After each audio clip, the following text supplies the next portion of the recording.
Di sebuah peternakan kecil, hiduplah keluarga Itik yang lucu. Ibu Itik sedang mengerami telur-telurnya menunggu keluarnya anak Itik. Tepatnya ada 7 telur yang menunggu menetas.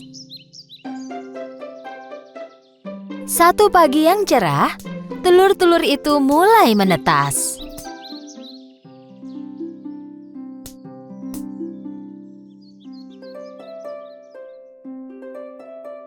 Anak Itik mulai beradaptasi dengan dunia baru. Mereka bersuara dan berjalan mengelilingi Ibu Itik. Namun, telur terakhir masih belum menetas dan Ibu Itik mulai khawatir. Dia pikir mungkin ada yang salah. Dia memutuskan menunggu sebentar lagi. Dan akhirnya, telur ke-7 dan terakhir pun menetas. Dengan kebingungan, anak Itik malang itu mulai melihat berkeliling. Dia tak tahu bahwa Ibu Itik dan saudaranya yang lain lebih kebingungan lagi.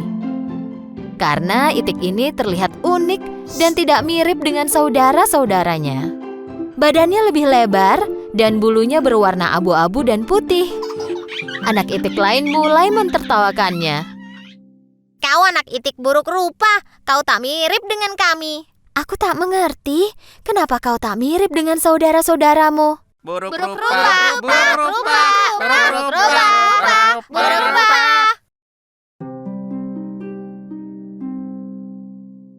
Setelah beberapa waktu, anak Itik itu pun tumbuh besar. Tapi anak Itik buruk rupa tetap lebih besar daripada saudaranya, demikian juga warna bulunya. Kau tumbuh dengan cepat. Kenapa kau tetap terlihat buruk rupa? Waktu berlalu dan anak Itik buruk rupa tumbuh menjadi Itik yang penyendiri dan murung. Saudara-saudaranya tak mau bermain dengannya. Kami tak akan mau bermain denganmu karena kau buruk rupa. Semua hewan lain di peternakan itu pun mengejeknya. Itik buruk rupa, Itik buruk rupa. Nya. Itik buruk rupa, Itik buruk rupa. Sebaliknya, Ibu Itik melakukan yang terbaik untuk melindunginya. Anakku yang malang, kenapa kau begitu beda dari yang lain? Hari berlalu, anak Itik yang malang itu merasa sangat sedih. Sepanjang malam dia menangis tanpa suara dan berpikir bahwa tak seorang pun yang menginginkannya.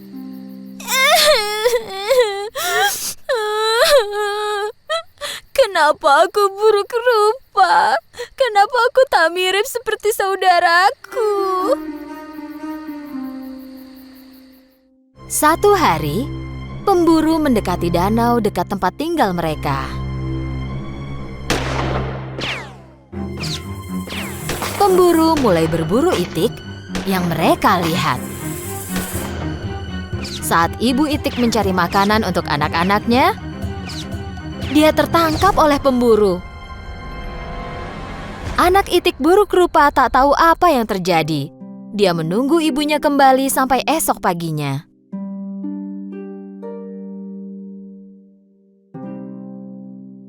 Anak Itik yang malang itu tak tahu harus berbuat apa.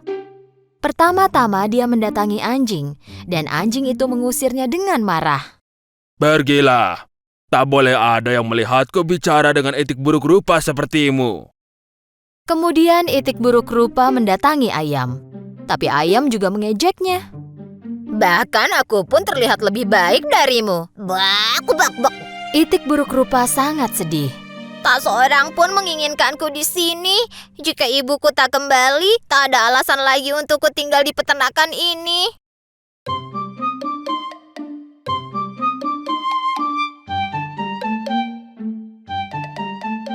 Pagi itu, Itik buruk rupa meninggalkan peternakan. Dia berenang ke seberang danau. Dia menanyakan pertanyaan yang sama kepada semua hewan yang dia temui di jalan. Apa kau tahu Itik yang mirip denganku? Apa kau tahu Itik yang mirip denganku? Apa kau tahu Itik yang mirip denganku? Dia menerima jawaban yang sama dari mereka semua. Mereka tak pernah melihat Itik sejelek dia sebelumnya. Anak Itik yang malang itu memulai perjalanannya dan mencapai danau lain. Dan dia pun menanyakan hal sama ke angsa liar. Kau tak boleh tinggal di sini. Ada pemburu yang berkeliaran. Cepat pergi dari sini. Ayo. Itik buruk rupa mulai bergerak pergi. Tak lama kemudian dia tiba di danau yang lain. Kali ini dia sendirian, tak ada siapapun yang terlihat. Ya, kalau tak ada yang menginginkanku, aku akan sembunyi di sini selamanya.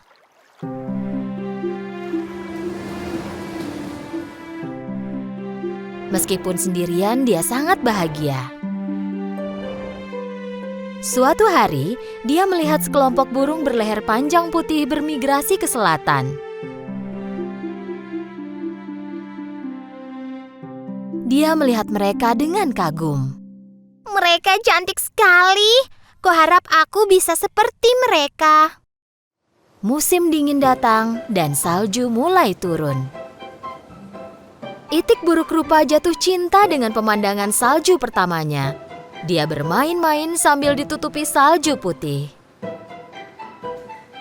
Karena salju yang tebal, itik buruk rupa kesulitan menemukan makanan.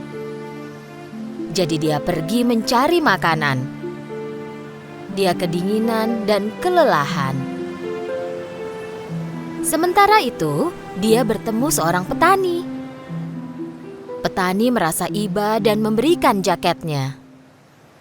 Kau makhluk malang pasti kedinginan. Aku akan membawamu pulang dan merawatmu sampai besar.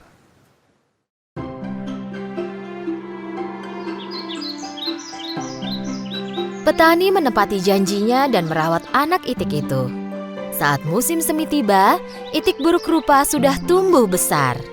Supaya bisa punya tempat yang luas untuk bergerak, petani meninggalkan itik itu di danau.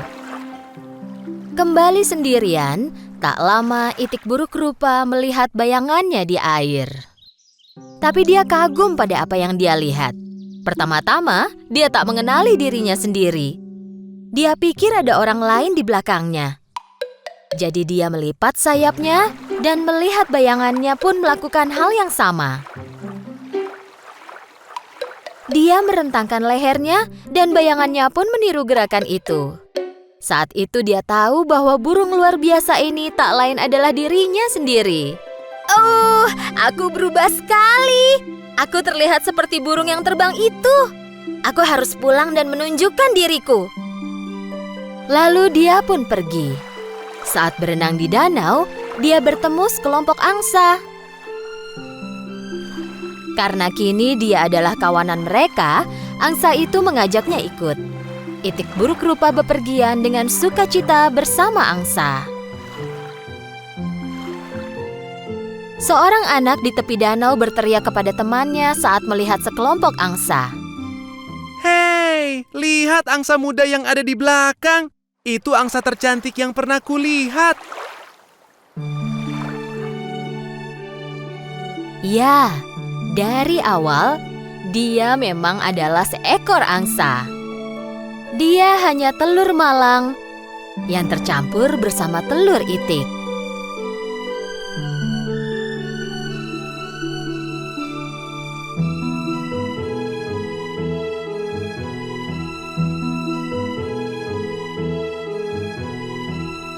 Tapi kini dia bersama keluarganya dan hidup bahagia pun menantinya.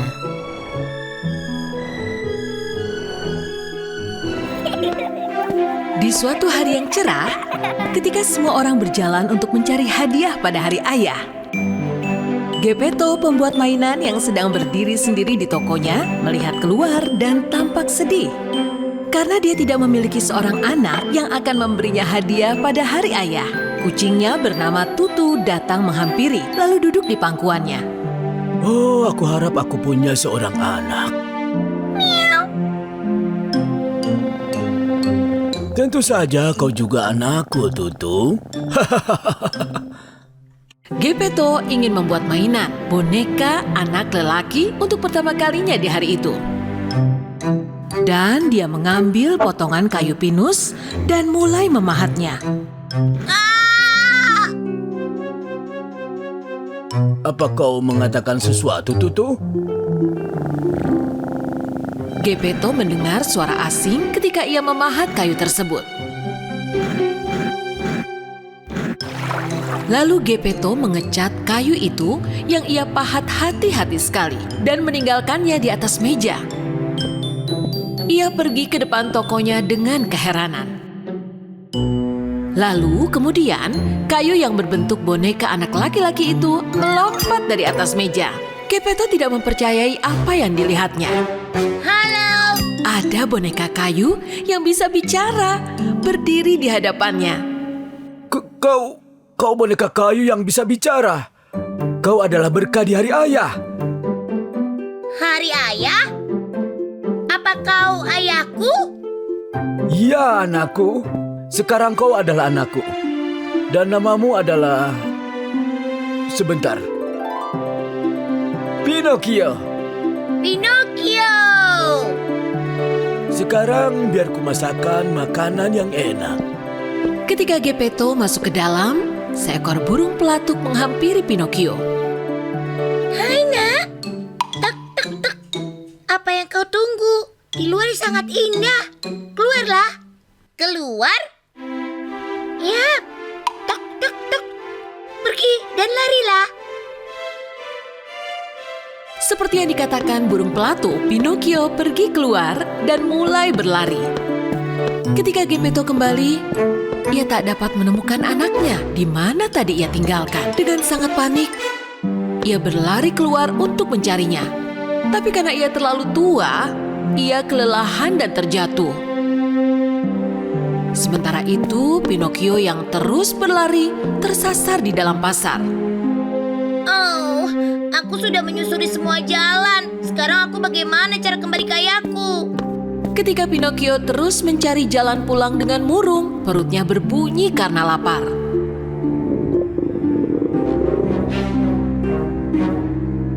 Ia melihat buah segar di hadapannya.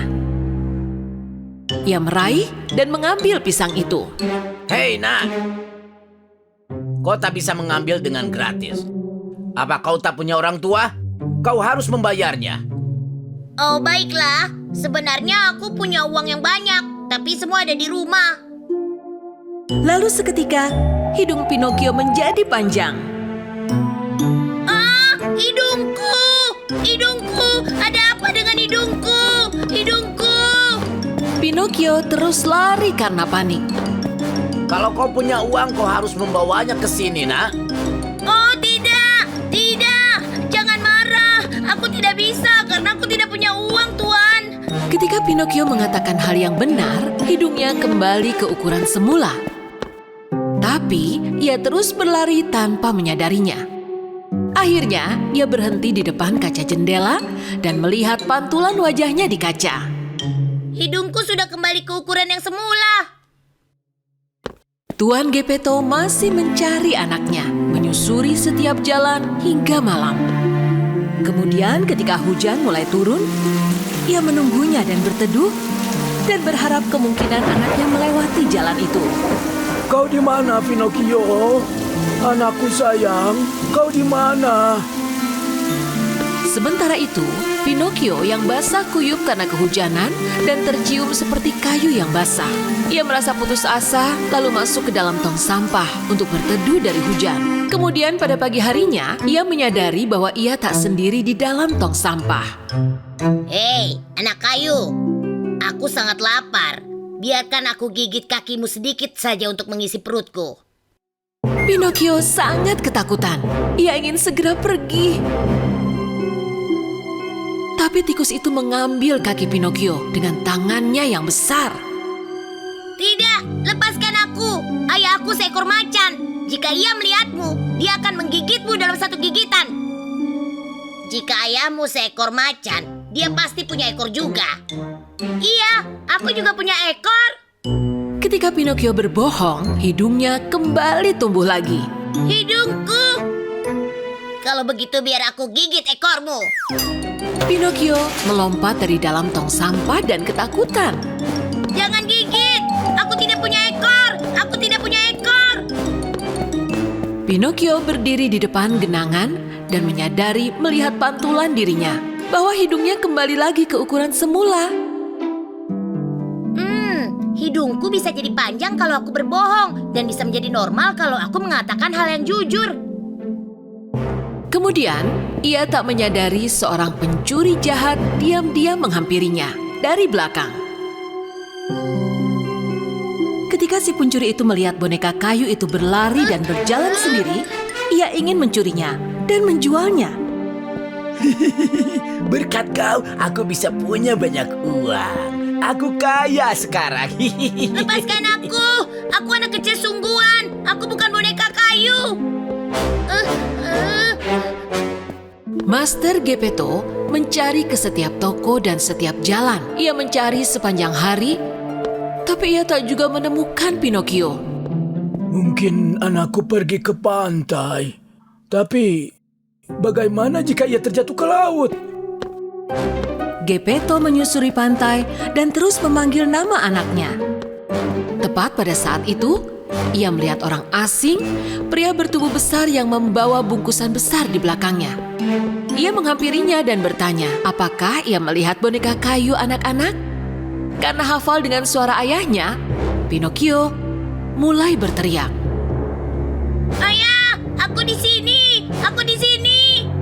Ketika Gepetto mendengar suara dari anaknya Pinocchio, ia langsung meminta pria itu mengembalikannya.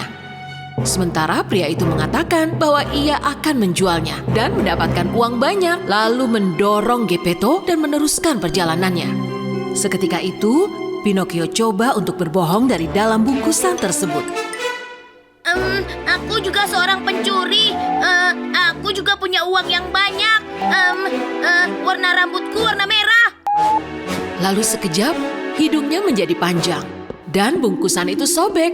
Ia segera melompat keluar dari lubang itu dan lari ke arah ayahnya Gepetto. Ayah! Anakku! Ketika si pencuri menyadari hal itu, ia sangat marah dan menghampiri mereka. Gepetto melemparnya ke laut dan mengenai jaring. Si pencuri itu terjebak dalam jaring dan kehilangan keseimbangan, lalu terjatuh ke laut. Gepetto dan anaknya Pinocchio saling berpelukan erat.